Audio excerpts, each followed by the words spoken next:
to love, to guide, and to trust God. Today, we remember mothers in the Bible and honor our mothers today.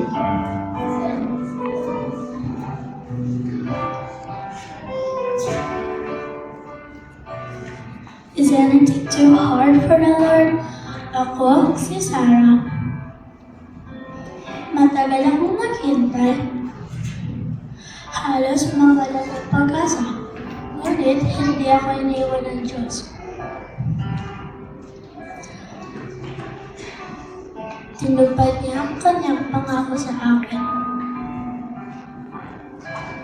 Tulad ni Sarah, may mga nanay na naghihintay at nagtitiwala sa Diyos. Salamat sa inyong pananampalataya.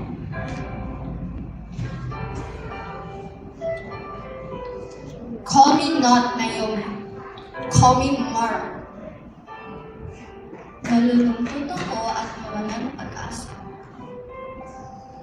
Pero hindi ako pinabayaan ng Diyos. Unti-unti pinabalik niya ng aking saya. Tulad ni Naomi, may mga nanay na dumaraan sa hirap, ngunit nananatili silang matatag. Salamat sa inyong lakas at pagmamahal. For this child, I pray in the Lord to give my petition. Ako, si Hannah. Tahimik ako, umiiyak at nananalangin sa Diyos at binigay ko ang lahat ng puso sa Kanya at narinig niya ang aking panalangin.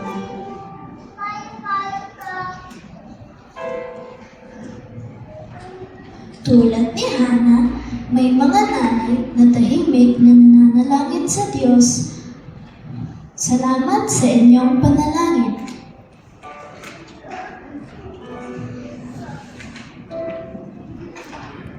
By faith, I hid my son to save his life. I am Jochebed. Danger was everywhere, yet I chose to trust in God. I placed him in a basket, not knowing what would happen, but God had a greater plan for my son.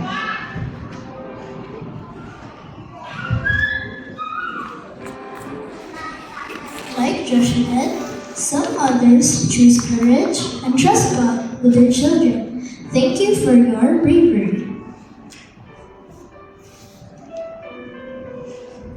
Behold, the handmaid of the Lord, be it unto me according to thy word. I am Mary. God called me for a purpose greater than myself. I was afraid, yet I chose to obey. I trust His plan with all my heart. Like Mary, some others say yes to God even when it is hard. Thank you for your love and obedience.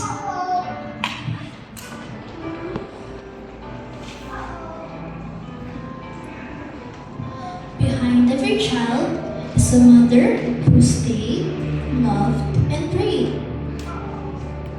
Mothers are one of God's greatest gifts.